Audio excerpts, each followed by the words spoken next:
मी देशाच्या दक्षिण भागातून आलोय आणि मला इथं अभिनेत्यांची खूप मोठ्या प्रमाणावर पूजा होताना दिसते. म्हणजे चित्रपट सुपरहिट होतात, अभिनेत्यांचे खूप चाहते तयार होतात आणि हे बघून मग ते राजकारणात येतात. मग ते नेते बनून राज्यांवर राज्य सुद्धा करतात. सगळेच तर अभिनेते आहेत. मग मी जर एखाद्या प्रोफेशनल नटाची निवड केली तर त्यात अडचण काय आहे? आपण तसंही 24 तास नाटकच तर करत असतो. अगदी सामान्य घरात सुद्धा जे चालतं ते फक्त नाटकच असतं. तिथे फक्त परफॉर्मन्स आणि परफॉर्मन्स असतो.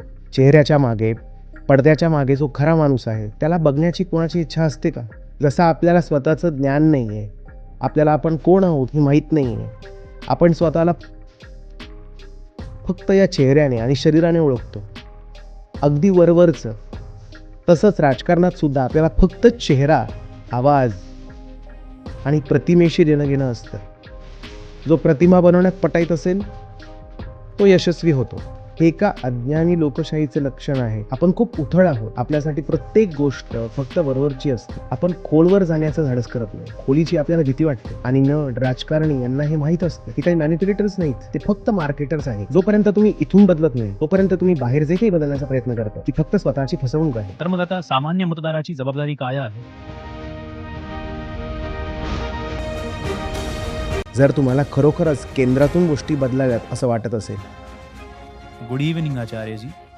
मी देशाच्या दक्षिण भागातून आलोय आणि मला इथं अभिनेत्यांची खूप मोठ्या प्रमाणावर पूजा होताना दिसते. म्हणजे चित्रपट सुपरहिट होतात, अभिनेत्यांचे खूप चाहते तयार होतात आणि हे बघून मग ते राजकारणात येतात. मग ते नेते बनून राज्यांवर राज्य सुद्धा करतात. आपण एन-टी-आर, एम-जी-आर यांना पाहिलंय आणि आता तामिळनाडूमध्ये सुद्धा तेच दिसतंय. तर माझा प्रश्न असा आहे की मतदारांच्या मानसिकतेबद्दल हे काय सांगतं? अभिनेते या गोष्टीकडे राजकारणात येण्याचा एक मार्ग म्हणून बघतात, चाहत्यांची हौस तयार करतात आणि नेते बनतात. हे तिथल्या मतदारांच्या तुलनेने जास्त प्रामाणिकपणाचं लक्षण आहे. किमान तुम्हाला हे तरी माहीत असतं की हा अभिनेता आता राजकारणी झालाय.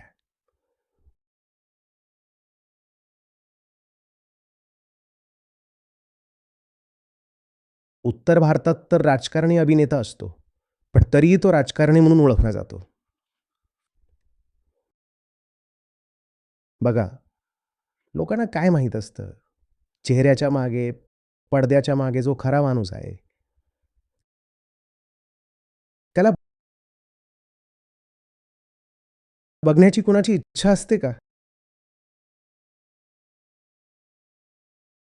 जसं आपल्याला स्वतःचं ज्ञान नाहीये, आपल्याला आपण कोण आहोत हे माहीत नाहीये, आपण स्वतःला फक्त या चेहऱ्याने आणि शरीराने ओळखतो, अगदी वरवरचं.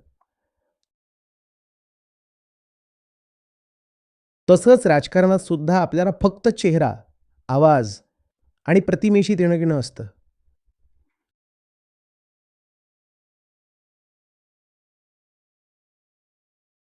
जो प्रतिमा बनवण्यात पटाईत असेल तो यशस्वी होतो. हे एका अज्ञानी लोकशाहीचं लक्षण आहे.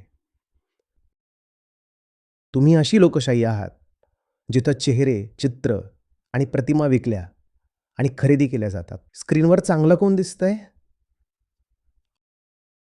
ऑफिसमध्ये कोण चांगलं काम करतंय याला महत्त्व नाही. कॅमेऱ्यासमोर कोण चांगली कामगिरी करते हेच महत्त्वाचं ठरतं. हे असंच चालू राहणार आणि ही काही नवीन नाहीये. अहंकाराची ही खूप जुनी सवय आहे. आपल्याला फक्त चांगलं दिसणारं आणि ऐकायला सुखद वाटणारं हवं असतं. स्पर्श करायला आणि अनुभवायला ते मऊ आहे का? आपल्याला हेच हवं असतं. आणि हे फक्त दक्षिणेतच होतंय असं नाही. सगळीकडे हेच चाललंय. फक्त दक्षिणेतली लोकं या बाबतीत थोडे जास्त मोकळे आहेत असं मी म्हणेन. तर खरं तर दक्षिण असं म्हणत असावं की सगळेच तर अभिनेते आहेत. मग मी जर एखाद्या प्रोफेशनल नटाची निवड केली तर त्यात अडचण काय? आपण तसंही 24 तास नाटकच तर करत असतो. अगदी सामान्य घरात सुद्धा जे चालतं हे फक्त नाटकच असतं. लोक फक्त सादरीकरण करत असतात. तिथं खरं असं काहीच नसतं. तिथं खूप कमी आत्मीयता आणि खूप कमी प्रेम असतं. तिथं फक्त परफॉर्मन्स, परफॉर्मन्स आणि परफॉर्मन्स असतो. त्यामुळे प्रत्येकजण आधीचे नट आहेच. मग अशा वेळी जर आपण एखाद्या जाहीर नटाची, प्रोफेशनल नटाची निवड केली तर त्यात नुकसान काय आहे? मग तुलनेत उत्तर भारतावर ढोंगीपणाचा आरोप केला जाऊ शकतो.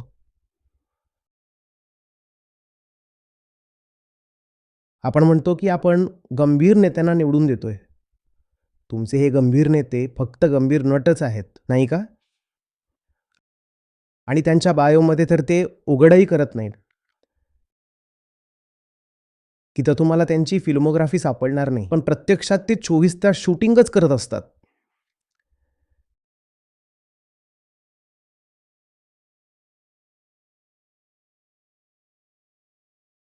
त्यामुळे आपल्याला हेच माहीत नसतं की आपल्या आत काय दडलंय. मग समोरच्या व्यक्तीच्या आत काय आहे, जो आपल्याकडे मत मागायला आलाय, हे आपल्याला कसं कळणार? किंवा ते जाणून घेण्याची आपली इच्छा तरी कशी होणार?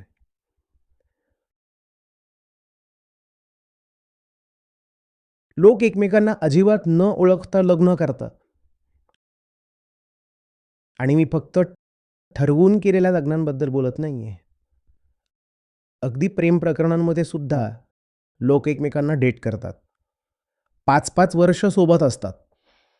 तरीही ते एकमेकांना किती ओळखतात? ते एकमेकांना ओळखू शकणार नाहीत, कारण ओळखणं हे फक्त दुसऱ्यापुरतं मर्यादित नसतं. जेव्हा तुम्ही स्वतःचा चेहरा आरशात गंभीरपणे आणि स्पष्ट हेतूने पाहू शकत नाही, तेव्हा तुम्ही दुसऱ्याला कसं ओळखणार? हा प्रश्न फक्त राजकारणाचा नाहीये. हा प्रश्न आपण कोण आहोत याचा आहे. सामान्य माणूस कसा आहे याचा आहे. आपण खूप उथळे आहोत. आपण उथळ स्वभावाचे लोक आहोत. आपल्यासाठी प्रत्येक गोष्ट फक्त वरवरची असते. आपण खोलवर जाण्याचं धाडस करत नाही. खोलीची आपल्याला भीती वाटते. आणि नट, राजकारणी यांना हे माहीत असतं. तिथे मॅनिप्युलेटर्स नाहीत. ते फक्त मार्केटर्स आहेत. आपल्याला जे हवंय तेच ते आपल्याला देतायत. पुरवठ्याआधीच मागणी तिथं तयार असते.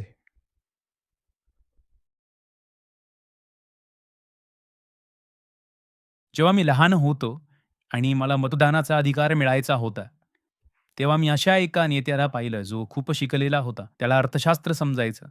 शिक्षण क्षेत्रातल्या लोकांचे प्रश्न त्याला ठाऊक होते. त्याला बघून मी माझ्या आई-वडिलांना म्हणालो, "तुम्ही या माणसाला मत का देत नाही?" पण ते म्हणाले, "तुझं म्हणणं बरोबर आहे की हा माणूस शिकलेला आहे. पण जर मी याला मत दिलं तर माझं मत फुकट जाईल, कारण तो कधीच जिंकणार नाही." हे ऐकून मला खूप धक्का बसला, की तो योग्य व्यक्ती असू शकतो. बरोबर. बघा हे सगळं तुमच्या आई-वडिलांबद्दल आणि कुटुंबाबद्दल आदर राखून सांगतोय. पण प्रेमासाठी एकाकी राहण्याचं धाडस लागतं. मला गर्दीच्या मागे जाण्याची गरज नाही. हेच प्रेम आहे, नाही का? मला माहिती आहे की हे बरोबर आहे आणि मी त्याच्यासोबत जाईन.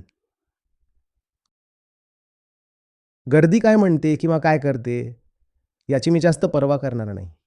असं नाही की मला ते माहीत नसेल. कदाचित मी गर्दीकडे पाहीन, कदाचित मी त्यांचा कल ओळखून घेईन. पण त्यामुळे मी त्यांच्या मागे जाणार नाही. बरोबर? त्यामुळे बघा जिथं अंतर्दृष्टी नसते, जेव्हा आपल्या आत काय आहे हे माहीत नसतं, तेव्हा आपण प्रेमशून्य असतो. आणि या 2 गोष्टी हातात हात घालून चालतात. स्वतःबद्दलचं अज्ञान आणि प्रेमशून्यता. आयुष्याच्या प्रत्येक पैलूतील प्रेमशून्यता. आणि जिथं प्रेमशून्यता असते, तिथं खूप गर्दी असते. खूप गर्दी. खूप गर्दी असते. त्यामुळे तुम्ही इतरांकडे बघता, अंदाज बांधता, ट्रेंड्स बघता आणि जे अपेक्षित आहे तेच करता. बरोबर?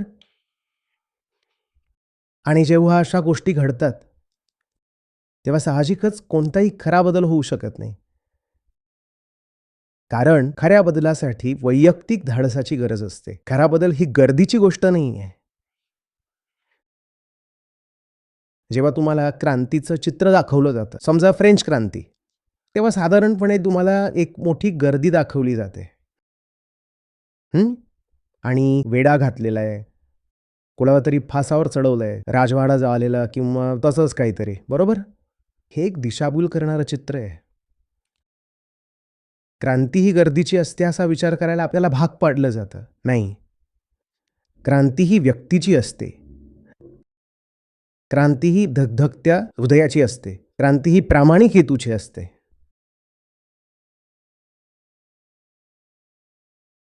आपल्या वैयक्तिक आयुष्यातच हे नाहीये, मग आपल्या सामाजिक किंवा राजकीय आयुष्यात ते कसं असेल? म्हणूनच राजकारणातून मोठ्या बदलाचा विचार करणं म्हणजे केवळ एक दिवास्वप्न आहे. ते कधीच प्रत्यक्षात येणार नाही.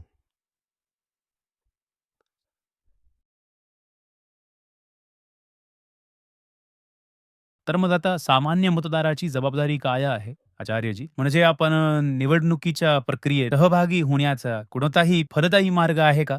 त्यांना इथं येऊन या. हं? त्यांना इथं येऊन या. त्यांना इथं येऊ द्या. मला माहीत नाही मी हे अधिक गांभीर्यानं कसं सांगू? जर दुसरा एखादा मार्ग असता, तर तुम्ही मला इथं नाही, तर तिथं पाहिलं असतं. हाच मार्ग आहे. आपण आता इथं जे काही करत आहोत, तोच मार्ग आहे. तोच एकमेव मार्ग आहे. जर दुसरा कोणताही मार्ग असता, तर मी माझा वेळ इथं का घालवला असता? पण आपल्या कम्युनिटीतील लोकांना हे लक्षातच येत नाही किंवा त्यांना ते मान्य करायचं नसतं. कदाचित त्यांना समजत असेल, पण त्यांना ते स्वीकारायचं नसतं. हाच मार्ग आहे. जर तुम्हाला खरोखरच केंद्रातून गोष्टी बदलाव्यात असं वाटत असेल, तर संपूर्ण देशाला इथं आणा. संपूर्ण जगाला इथं आणा.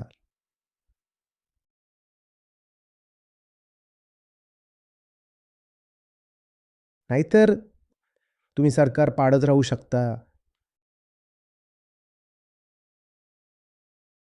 मुख्यमंत्र्यांना पदावरून हटवू शकता आणि तुम्हाला वाटू शकतं, की तुम्ही काहीतरी खूप मोठं केलंय.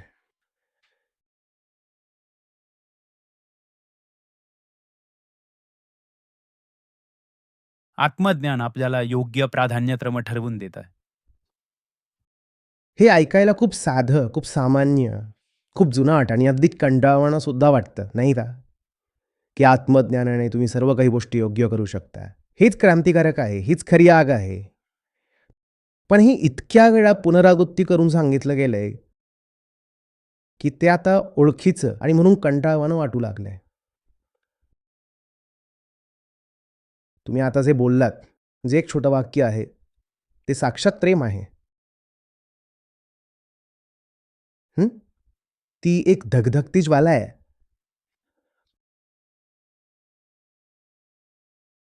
पण ते इतकं जुनाट वाटतंय कारण आपल्याला त्या शब्दांची खूप सवय झाली आहे. म्हणूनच जेव्हा मी तेच पुन्हा-पुन्हा सांगतो, तेव्हा त्याचा परिणाम होणं थांबतं. मी दुसरं काय करू शकतो? तेच कदाचित वेगवेगळ्या रूपात, वेगवेगळ्या शब्दात, वेगवेगळ्या मार्गांनी सांगेन. वेगळे कपडे घालून, तुमच्यावर काही जोक मारून कदाचित तुमच्यासाठी अजून एक परफॉर्मन्स तयार होत असेल. काहीतरी फक्त ती एक साधी गोष्ट मनावर ठसवण्यासाठी. जोपर्यंत तुम्ही इथून बदलत नाही, तोपर्यंत तुम्ही बाहेर जे काही बदलण्याचा प्रयत्न करताय, ते फक्त स्वतःची फसवणूक आहे. सरकार बदलणं हे फक्त मनाचं सांत्वन आहे. ठीक आहे. थँक्यू आचार्य.